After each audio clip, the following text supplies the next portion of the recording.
सोबत रहा। आता पुन्हा एकदा आपण मुंबईमध्ये येणार आहोत। बीकेसी मतमोजणी केंद्राच्या बाहेर आमचे प्रतिनिधी आहेत, आमच्या सोबत गिरीश गायकवाड। आपण त्यांच्याकडून आणखीन अपडेट जाणून घेणार आहोत। गिरीश, मुंबई म्हटलं तर 36 मतदारसंघ आहेत। या ठिकाणी बहुरंगी लढती जी आहे ती यंदा पाहायला मिळतात आणि हाय प्रोफाईल लढती सुद्धा आहेत। काटेकी टक्कर पाहायला मिळते।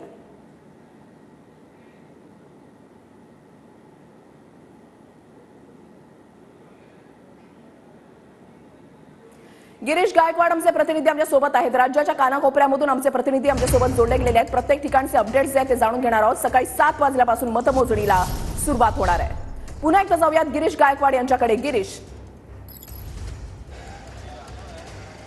नक्कीच आपण पाहतोय वृषाली, आता सकाळची वेळ आहे आणि मध्यरात्रीपासूनच पोलिसांचा बंदोबस्त जो आहे तो प्रत्येक मतदार केंद्रावरती आपल्याला पाहायला मिळतोय। बघा, पोलिसांचा मोठा बंदोबस्त तैनात करण्यात आलेला आहे। मी सध्या नेहरू नगरच्या बाहेर स्ट्रॉंग रूमच्या बाहेर आहे आणि 200 मीटरपर्यंत ही सगळी बॅरिकेटिंग करण्यात आलेली आहे। निवडणूक अधिकारी आहेत ते सुद्धा या ठिकाणी पोहोचलेले आहेत। प्रत्येक व्यक्तीची या ठिकाणी तपासणी केली जाते आणि त्यासोबतच इथला जो सामना आहे तो शिवसेना विरुद्ध शिवसेना असा असणार आहे। प्रवीणा मोरजकर ज्या उद्धव बाळासाहेब ठाकरे गटातील उमेदवार आहेत त्यांचा सामना जो आहे तो इथल्या 2 टर्म विद्यमान आमदार असलेल्या मंगेश कुडाळकर यांच्या सोबत आहे आणि त्यामुळे विजयाची हॅट्रिक मंगेश कुडाळकर यावेळी मारणार की मतदानाचा कौल जो आहे तो प्रवीणा मोरजकर यांना मिळणार हे पाहणं महत्त्वाचं ठरणार आहे। त्यासोबतच आपण जर पाहिलं तर बँड्रा परिसरामध्ये सुद्धा अटीतटीचा सामना आहे, तिरंगी लढत आहे आणि यामध्ये जिशान सिद्दीकी बाजी मारणार की वरुण सरदेसाई बाजी मारणार हे पाहणं सुद्धा तितकंच महत्त्वाचं ठरणार आहे। आज सकाळपासूनच जी प्रशासन आहे, जी यंत्रणा आहे ती सज्ज झालेली आहे आणि ठिकठिकाणी आपल्याला पोलिसांचा कडेकोट बंदोबस्त पाहायला मिळतोय। 200 मीटरपर्यंत ही सगळी बॅरिकेटिंग करण्यात आलेली आहे। स्ट्रॉंग रूमच्या आतमध्ये जर आपण पाहिलं तर जे प्रतिनिधी आहेत निवडणूक प्रक्रियेमध्ये ज्या पद्धतीनं आपण पाहतो